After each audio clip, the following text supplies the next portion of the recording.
Hola, soy Cristian Machuca y estamos en un nuevo episodio de Entendiendo el Sistema.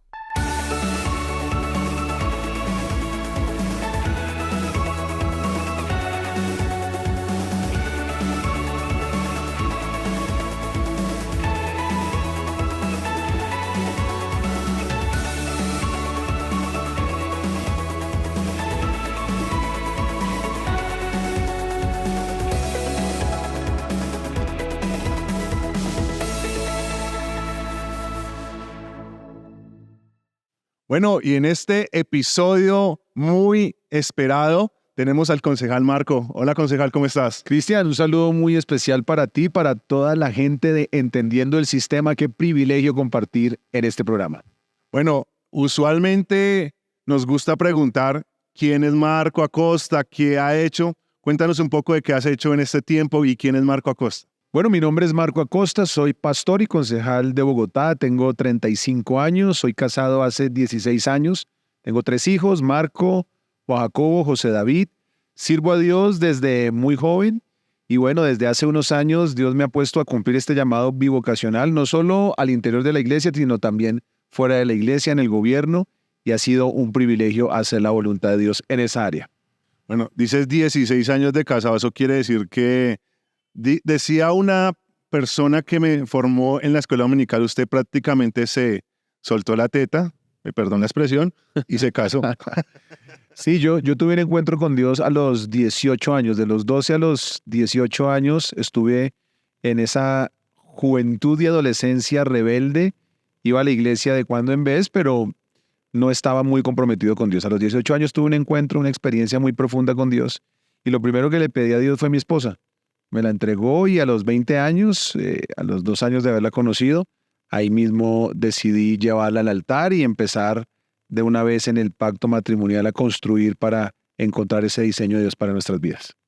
En este tiempo, sé que tenemos que hablar sobre otras preguntas, pero usualmente me gusta conocer a los invitados como para saber quiénes son, qué hacen, qué ha sido lo más bello de casarse joven.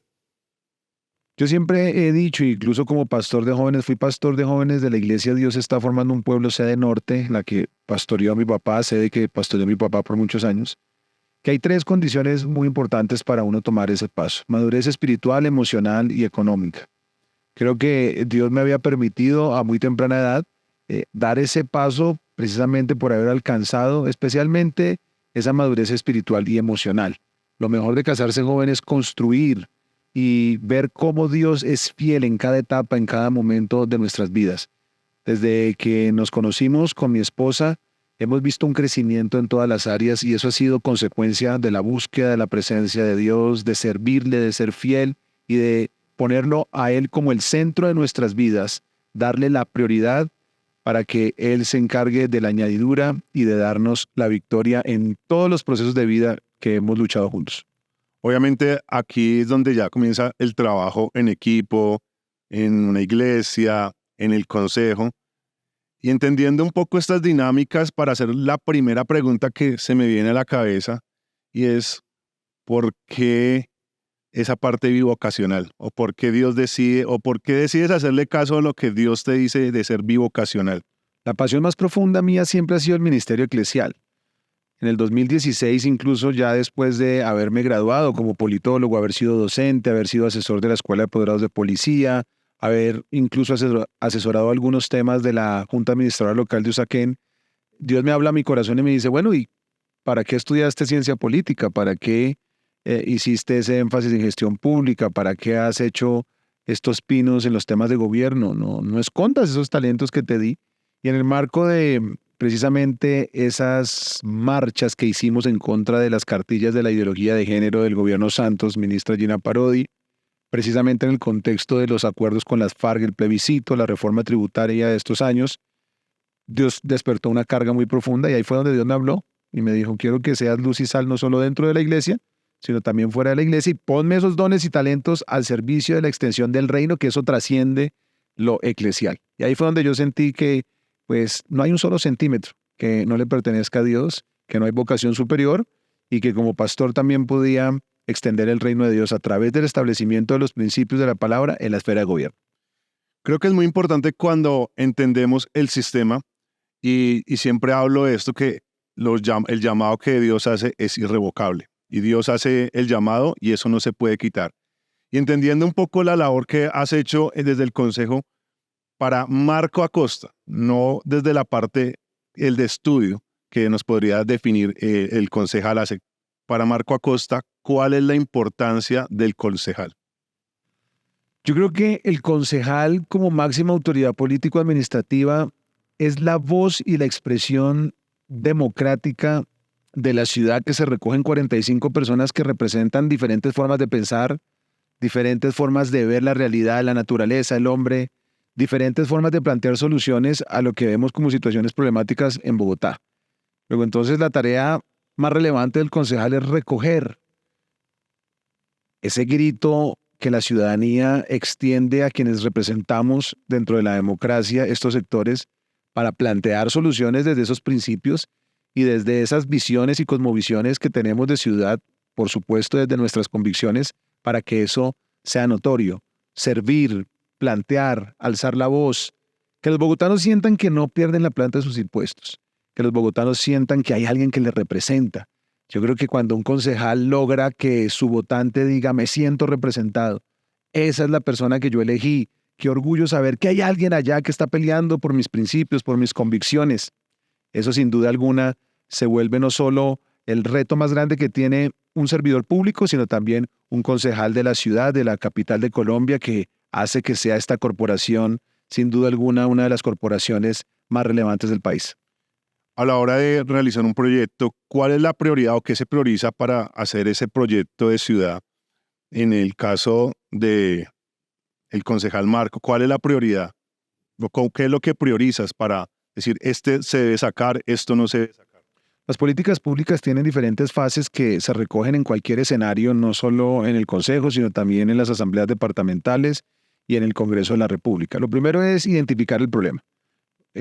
Tenemos como reto, en realidad, poder percibir cuáles son esas situaciones que problemáticamente están percibiendo los ciudadanos, priorizarlas, porque hay muchos problemas: movilidad, inseguridad, basuras, ambiente, pero de todas esas problemáticas, aplicar algo que en ciencia política llamamos como técnica del embudo y decir, bueno, de todo esto, lo que los bogotanos a gritos claman es que solucionemos ya la inseguridad. Número uno. Después de que percibes el problema, lo segundo que tienes que mirar son los actores involucrados. ¿Cuáles son las personas que van a estar involucradas no solo para encontrar el problema, sino para traer la solución? Después de que ya encuentras el problema y encuentras los actores, lo tercero que tenemos que hacer es ver qué acciones tenemos que implementar para solucionar ese problema. ¿Cuáles son las instituciones que se articulan? ¿Cuáles son incluso las organizaciones civiles que van a aportar para que esto pueda resolverse en el menor tiempo posible? Y de ahí en adelante, lo quinto que tendríamos que hacer es mirar ya cuáles son esas posibles alternativas que se implementan como medidas, como medidas. Cuando ya hay una acción que uno plantea en un documento que se vuelve un acuerdo de ciudad después de que se aprueban 2 debates, ahí ya tenemos que ver que esas acciones que hacen entidades del Estado se vuelven políticas públicas que solucionan esos problemas que identificamos al momento. Entonces, está la etapa de percibir el problema, identificar los actores, revisar cuáles son las instituciones que participan, acciones eficaces, eficientes y sobre todo que haya un resultado de eso que estamos planteando. Dentro de eso, ¿cuál ha sido el logro que Marco Acosta puede decir? Ha sido mi mayor logro en lo que he estado en el Consejo. Sé que hay muchos, pero hablemos de 5. Cristian, es demasiado lo que Dios nos ha permitido hacer en el Consejo de Bogotá. Yo soy un sorprendido y creo sin duda alguna que esto es porque ha estado Dios. Cuando hablamos con David, que es nuestro coequipero, el coordinador de la unidad de apoyo normativo, cuando hablamos con los muchachos, con la gente de comunicaciones, que hacemos rendición de cuentas periódicamente, no nos caben los papeles ni es pedagógico poder plasmar en una imagen todo lo que Dios nos ha permitido lograr. Pero hay muchas victorias, ¿no? Victorias en materia de control político, victorias en materia de acuerdos, victorias en materia de gestión. Yo creo que hay una victoria por la que yo dije, si para esto vino el Consejo de Bogotá, fue suficiente, fue la reapertura de la iglesia. Hoy no lo percibimos como tan importante, pero eso fue una batalla impresionante.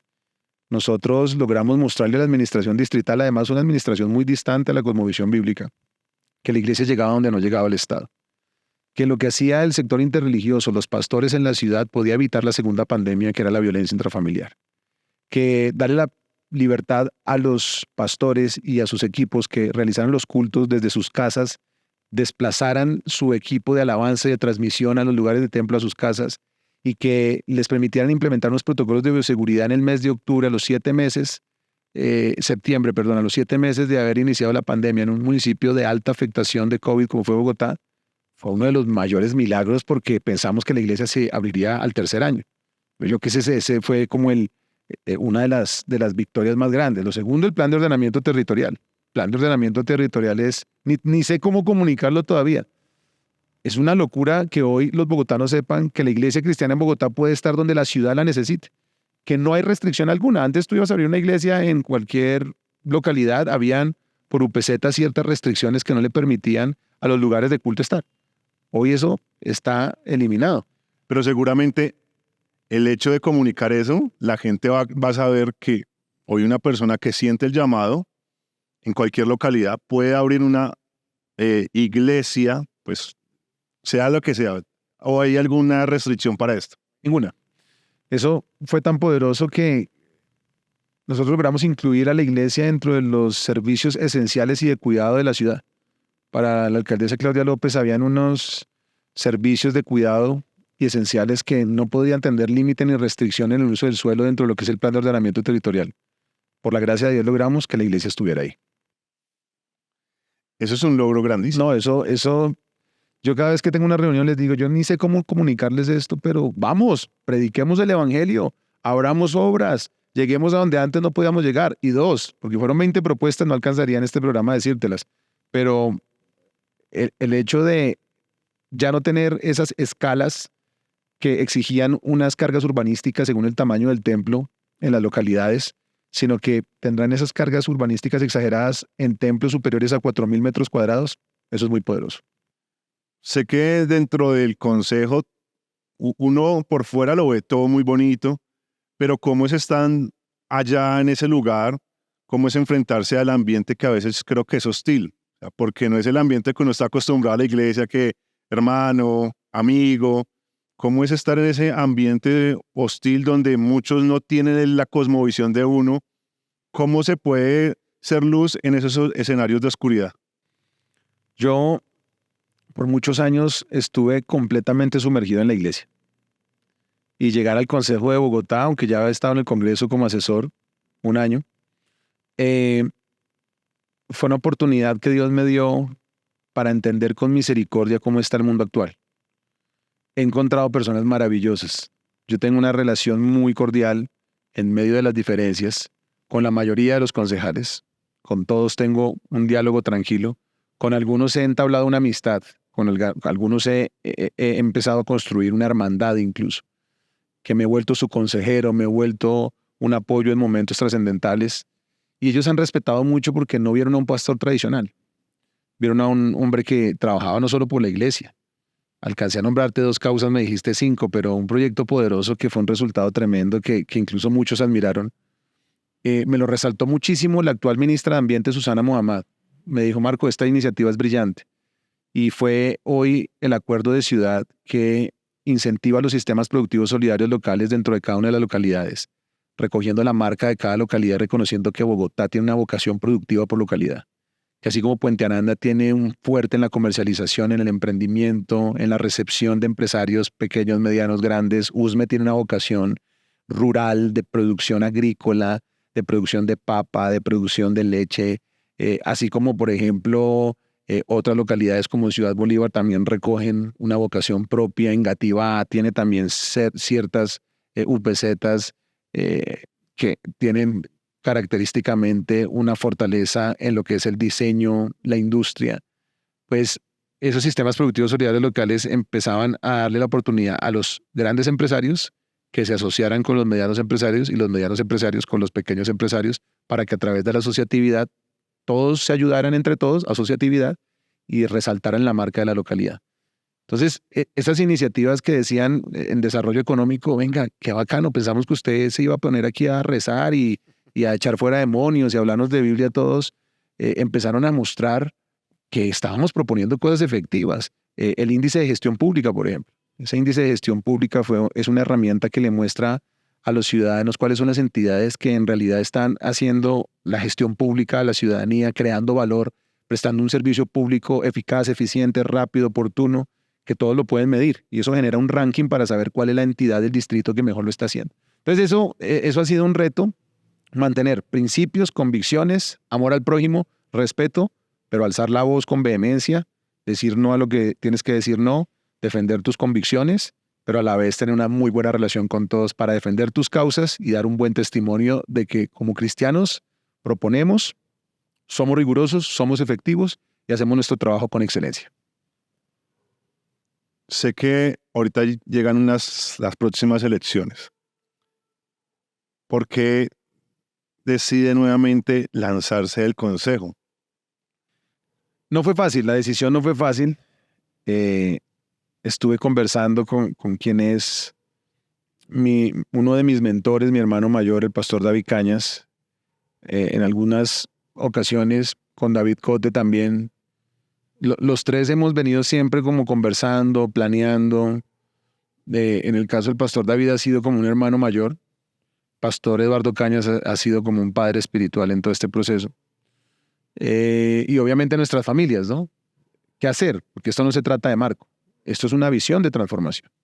Si hay algo que tenemos claro, el equipo, es que esto no gira en torno a mí.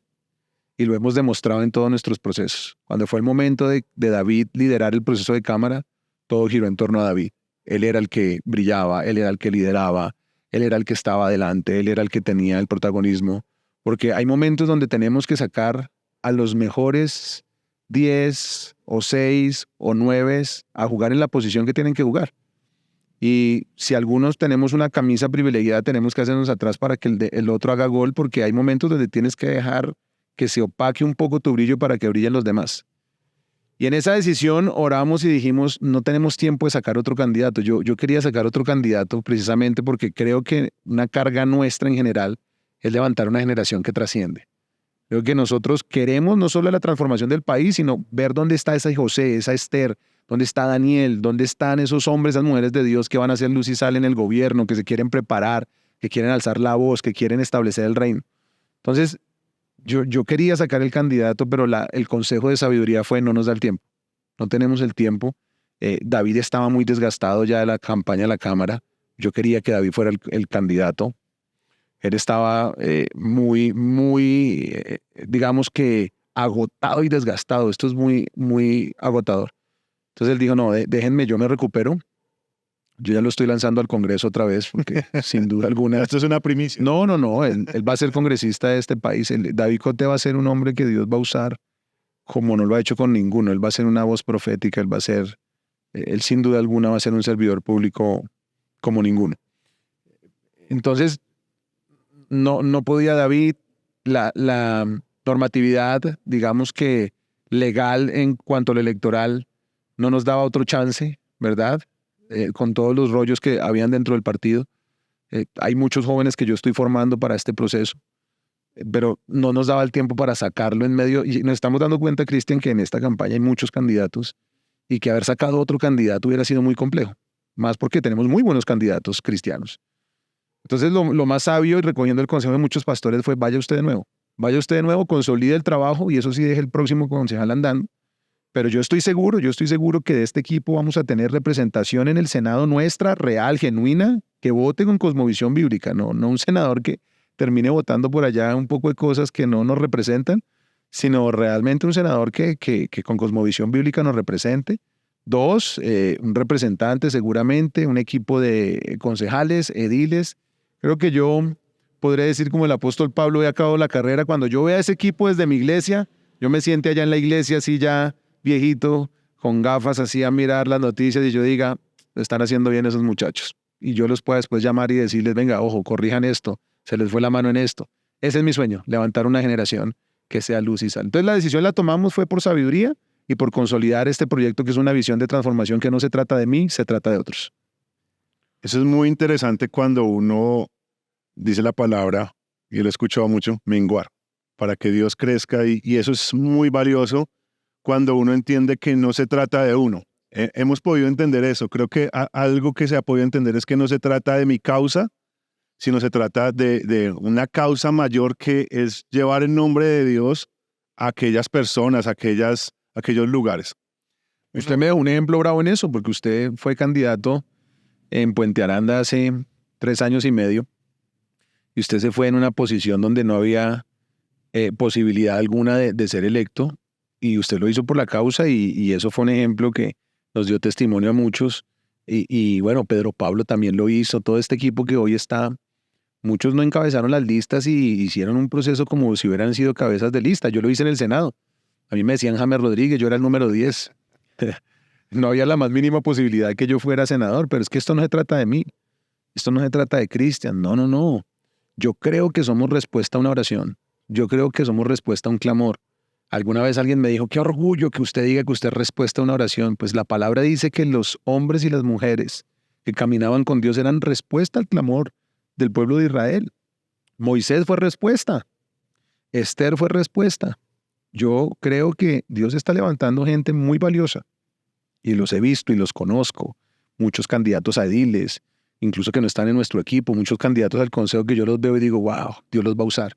Al final lo que queremos ver y con lo que soñamos es con un grupo de hombres y mujeres que alcen la voz, que griten con contundencia, que les llamen a lo bueno, bueno, a lo malo, malo, y que defiendan la vida, la familia y los principios bíblicos.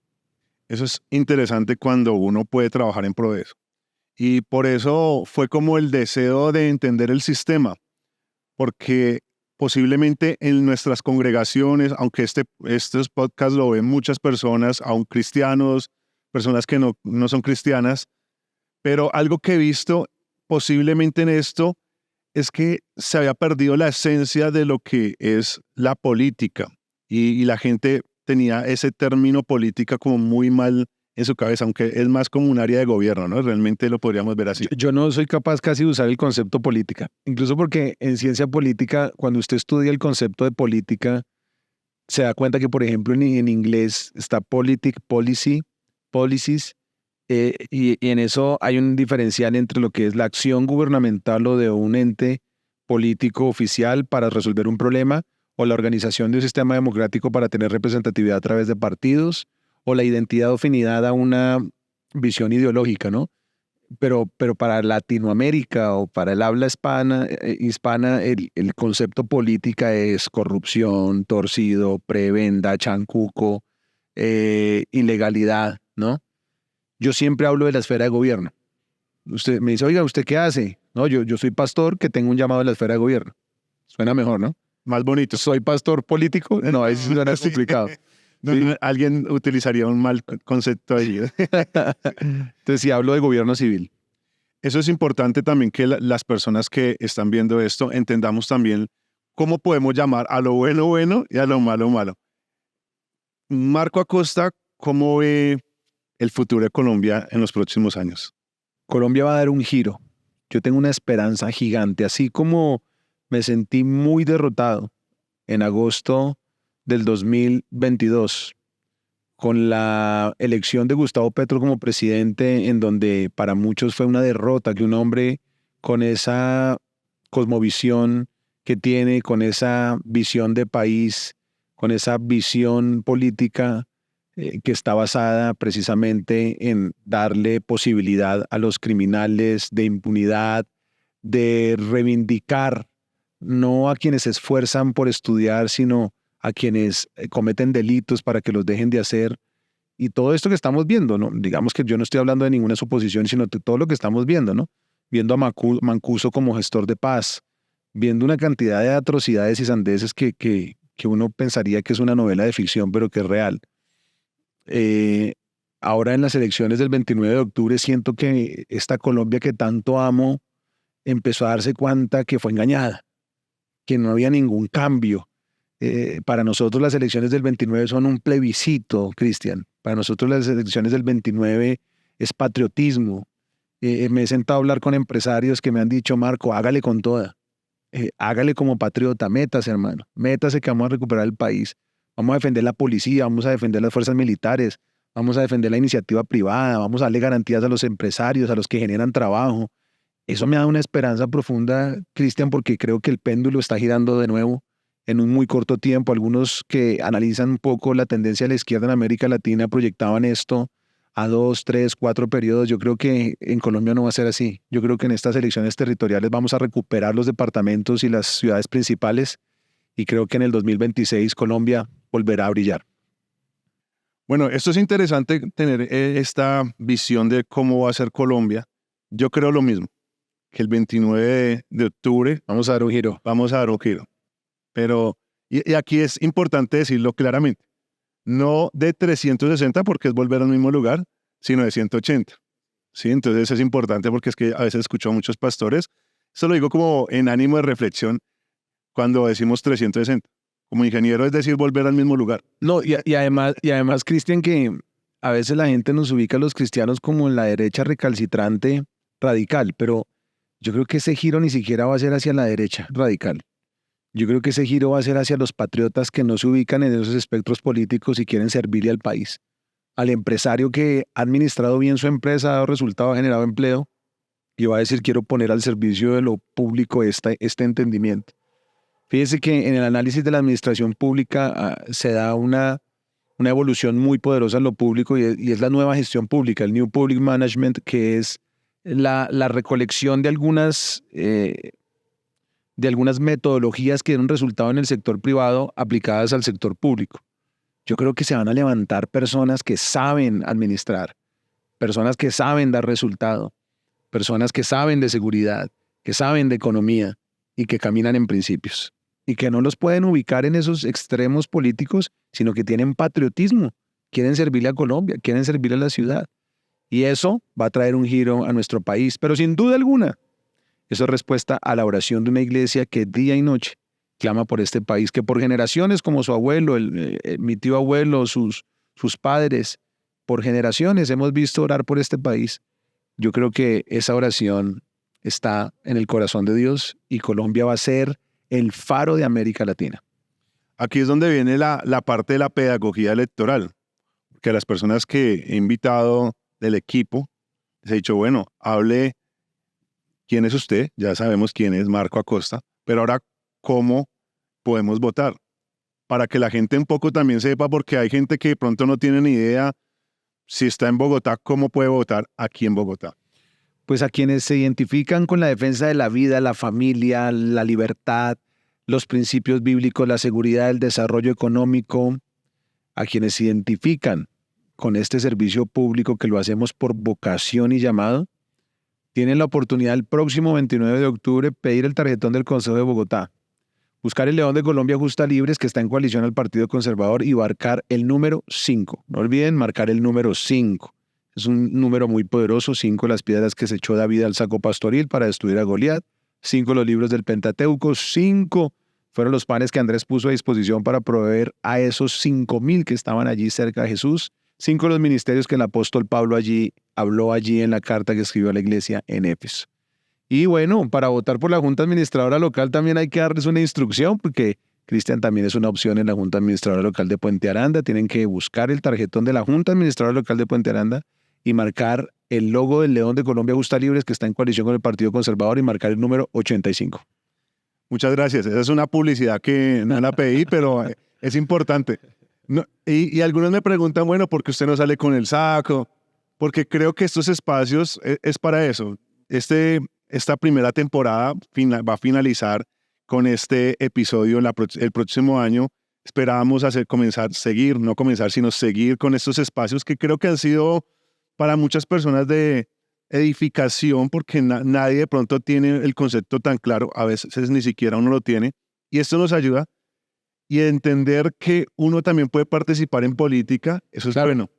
Y además, yo sé que vamos a dar una sorpresa electoral, y eso lo tengo en mi corazón, y sé también que vamos a llevar toda la gloria a Dios, porque no se trata de nosotros, y eso lo tengo clarísimo, y este espacio que sale, sabemos que va a quedar, o sea, ese espacio va a quedar y muchas personas lo van a recordar, y van a recordar que de aquí muchas personas que vinieron a estos espacios, Dios los va a usar. Y eso es buenísimo. Y agradezco este espacio también y aprovecho este espacio para darle las gracias al concejal por confiar en mí para esta tarea.